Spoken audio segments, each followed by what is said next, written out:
So what am I going to read to you here? So a long time ago now, years and years ago, I went to, with my family, went to Fiji. And I always like to just write something inspired by a place I visit.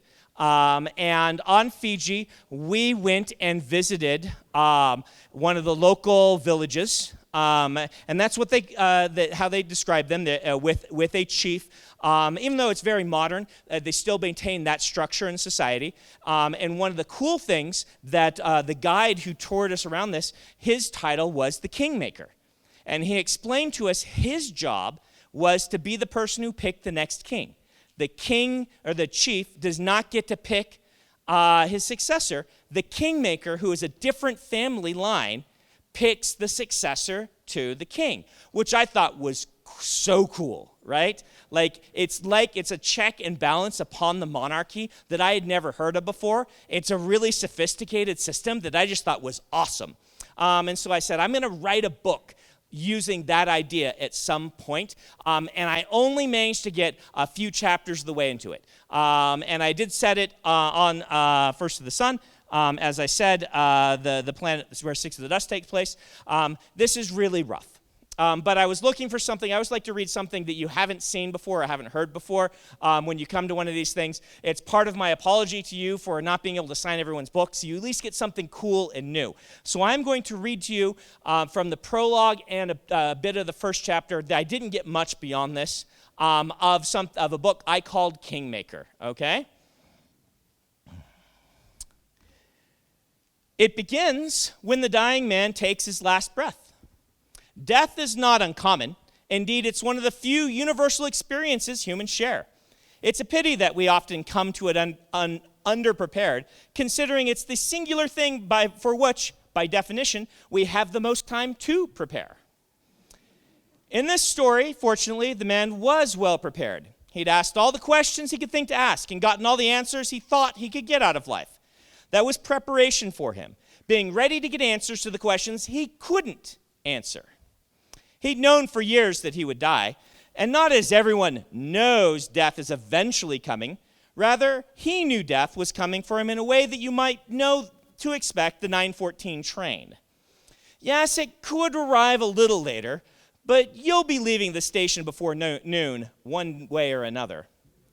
Malignant, they called the infestation growing inside of him. Terminal.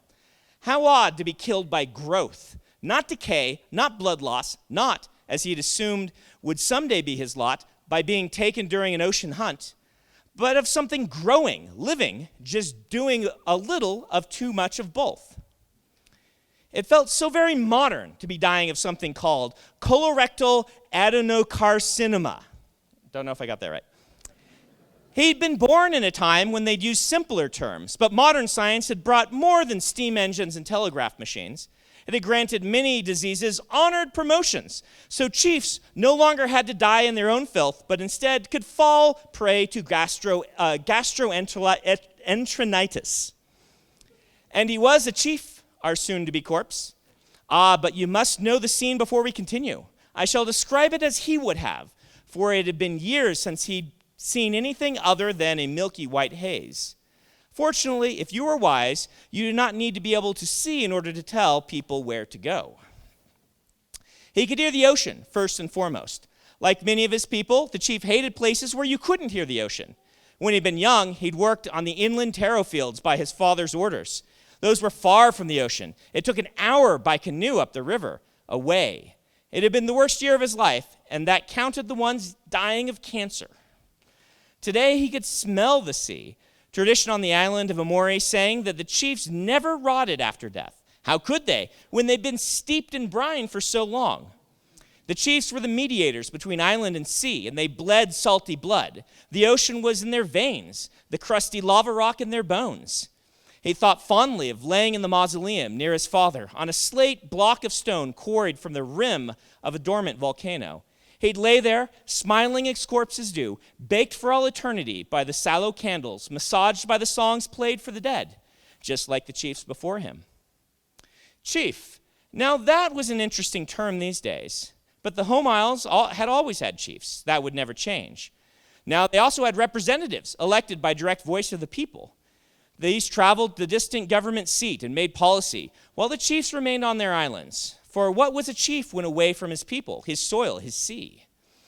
Not that the chiefs were impotent. They set island policy and grumbled at the need for interference from the government. The chief represented the tribe, which in this story meant all the people living on one small island, some 600 in total, all related. The representatives led the country, but the chiefs led the families, each one a tiny king. They were the guardians of tradition and executors of modern policy all at once. As such, the term nestled comfortably between the new and the old, like that spoon that slid off the counter and jammed itself into the spot between wood and wall, stuck, stubborn, and somehow still a perfect fit. He nestled there now, right between the old and the new. A breeze blew in through the open parlor doors. They built their homes for years in such a way as to invite the breeze in as an honored guest. But he also felt the blowing fan overhead, rhythmically clicking from its spidery place on the ceiling, a modern convenience the chief's home had, as it needed power to work the telegraph machine. It was the only place on the entire island that was electric, powered by some very large chemical batteries that you'd have called primitive, but here they were the utmost leading edge of technology, developed proudly by scholars without the help of the ones above. There, can you feel it? Soft sheets beneath your back, cool breeze on your cheeks, fan counting off the last seconds of your life, ocean calling to your soul, no pain, but also few deep thoughts. The drugs prevented both. Now, add footsteps. They made the rug creak. It was woven of beachfront frond leaves given to him by the chief of Luma Island, the next one in the chain. The steps didn't click. They sounded from feet unshod, so it wasn't the nurse. Coral? The chief asked. Was it his first son? Squall? His second, perhaps. No response. I need a drink, the chief said, reaching limply toward his nightstand. It no longer hurts to drink. It no longer hurts at all. No response. The chief had to wonder if he'd hallucinated the sounds. His brain seemed to be floating in soup these days. He drew in a long, ragged breath. That's the one, his last. This is where it begins. Because before the chief could release that breath, a pair of gloved hands locked around his throat and squeezed. Strangely, it didn't hurt either. Someone is killing me. The thought reached his brain slowly, as if via bird messenger rather than telegraph. Someone is killing me before I can die. He fought because he was a chief and because he didn't like someone taking what the gods had claimed. But he couldn't even relieve himself these days without help, so fighting back an attacker was impossible. Those hands just squeezed tighter. The white that was his world began to grow dark, and he realized, prepared though he thought he was, one more question had shown up last minute, demanding, confusing.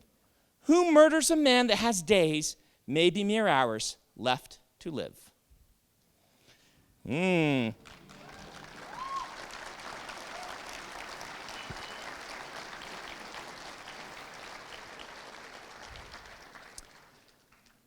All right. So. The steamship cut across the ocean like a hunting knife across the skin of a beast, straight, unconcerned, leaving a scar behind in the waves. Tulaku, the Kingmaker, loved standing on at the ship's rail, feeling the wind beat her face, watching the impotent waves break against the hull. It felt so modern to be able to impose human will upon both wind and wave. It had been an eternity since she's enjoyed modern conveniences like this. Sorry, I just lost my face. Like this, they were so uncommon out here in the scattered isles, the backwaters of a land with, admittedly, quite a lot of water.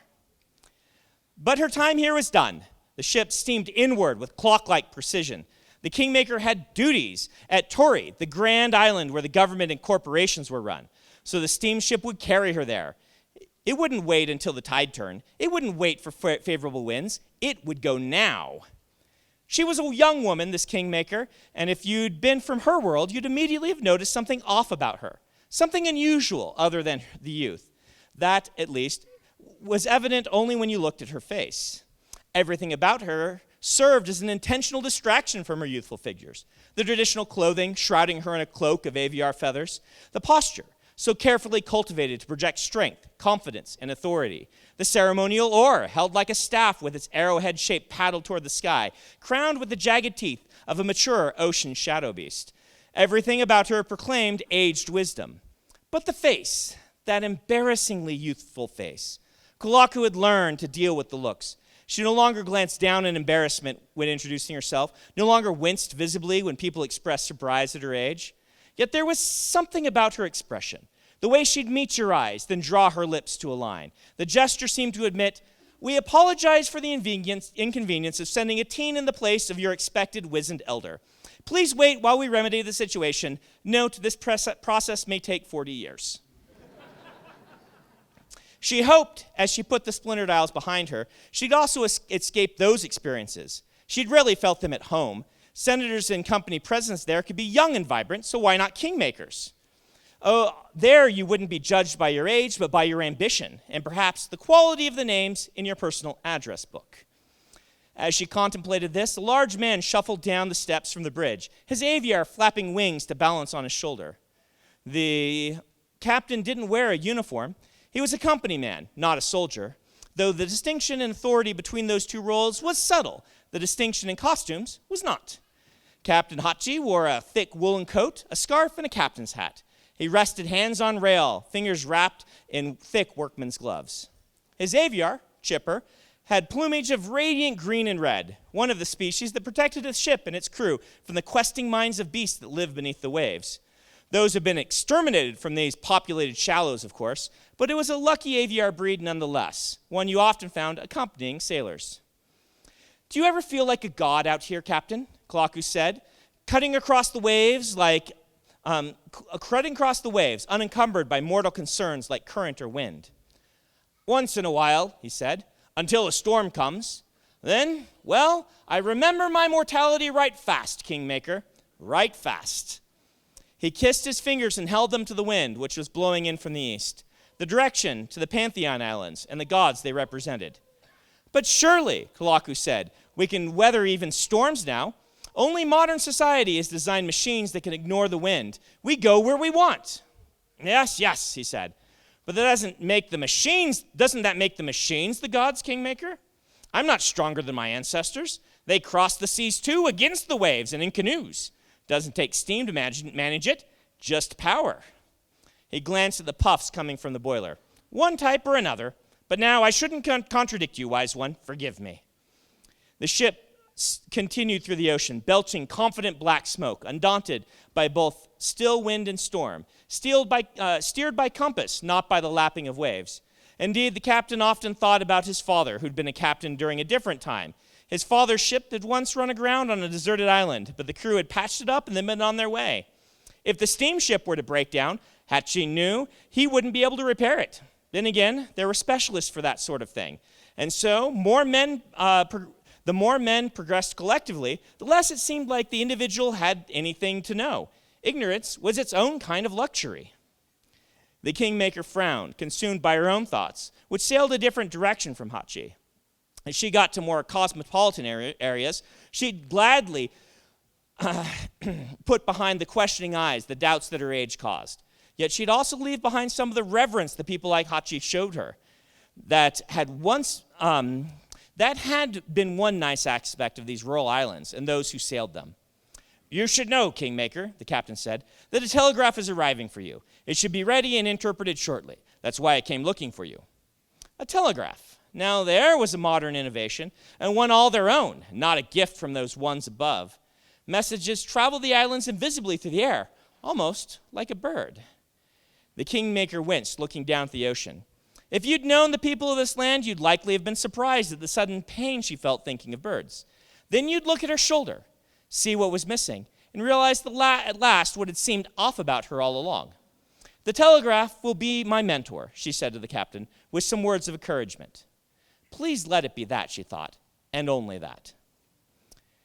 There had been a time when every island had its own kingmaker, someone to watch the chief and act as a balance to his ambition. The kingmaker couldn't, of course, unseat a chief. The gods had placed the chief where he was, after all, and mortals should not intervene. Yet everyone agreed there should be some check upon the chief's power. Even the chiefs themselves tend to agree, something you might find curious. This is likely because you're familiar with large kings of nations rather than the small kings of the islands. Large kings tend to be gluttons. Give them a mansion and they'll want two. Pay them some taxes and they'll wonder how high it can get. Grant them a taste of absolute authority and they'll chug the whole bottle. But like a remarkable number of things when it comes to human society, monarchy tends to work far better on the small scale. A mansion doesn't feel so necessary when your brother has a hut. Taxes feel different when squeezed out of the man who taught you to fish.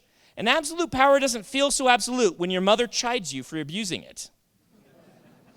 So generally, yes, the chiefs themselves liked having someone to watch over them. You wouldn't believe it from the way the two offices tended to squabble. But I shouldn't have explained.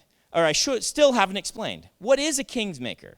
Well, it is as it sounds. The kingmaker chooses the next ruler. They couldn't unseat the current chief, as I said, but they could do something nearly as bad. They could end his dynasty, choosing someone outside his lineage to take the throne. Every chief had to live with a certain fear of that possibility. Rule poorly, and you'll suffer patrimonial emasculation in the form of a rival son being given charge of your throne, and in many ways, your legacy once you're gone. Most kingmaker interventions in Kalaku's bold, oh-so-modern times were just for show. Chiefs had to work alongside elected officials, and dynasties were usually preserved in the name of tradition. Chiefs represented tradition, upheld it. It was actually one of the few remaining powers in this day of senates, corporations, and individual suffrage. Because of this, the kingmaker's job had changed over the years. They watched the kings, not just as it related to their successions. If the king were to break the law, for example, what did one do? In the past, nothing. But these days, the king was not the law. Indeed, the law carried a ceremonial air and sometimes wore too young a face for her station. These days, there was often just one kingmaker serving a dozen or more islands, and she didn't even have to attend or even sanction every coronation. If a ruler was liked and a clear heir existed, the change of power could be sealed by telegraph. But if a succession was disputed, then one would be assigned to see the matter personally. If one was already in attendance nearby, it would be her job. And if none were in attendance, well, it would fall upon the nearest passing kingmaker. A tradition that Talaku was now coming to find extremely inconvenient.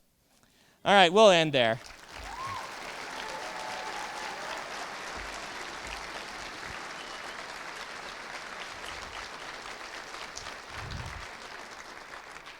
So you can probably tell from that, I was experimenting with some omniscient voice in that.